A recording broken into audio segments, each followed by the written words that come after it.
আসসালামু আলাইকুম আবির ভাই, কি অবস্থা? ওয়ালাইকুম আসসালাম। এই তো ভাই, আপনার কি অবস্থা? আলহামদুলিল্লাহ ভালো। এটা তো দেখতে শশা লাগাইছেন মনে হইতেছে, কি জাতের? এটা ভাই এসআরসিটের স্মার্ট বয়।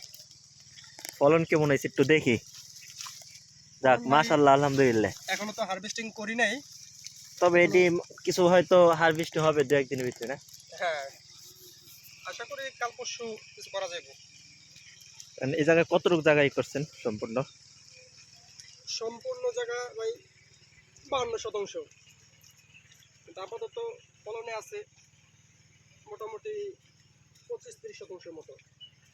ওই সাইডটা আবার অন্যটা লাগানো হবে, না? হ্যাঁ, ওগুলো শশাই। আচ্ছা, ঠিক আছে। পুরোটাই একটু দেখলাম, দেখে ভালো লাগলো।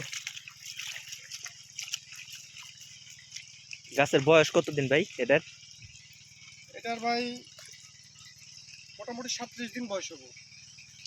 37 দিন বয়স হবো। শীতের কারণে গাছ যেমনটা হওয়ার কথা তেমনটা হয় নাই। আমার জানা মতে তো এটা 30 থেকে 35 দিনে হারভেস্টিং শুরু হয়। ভাই কারণ হয়, শীতের কারণে কিন্তু কি সেটা সমস্যা? গরমে। আচ্ছা। শীতের সময় 10-12 দিন পিছিয়ে যায়, এটা স্বাভাবিক। সেজন্য ওইভাবে করতে পারি নাই। তারপর প্রথমবার তো, আশা করি সামনে থেকে ভালো কিছু হতে পারে।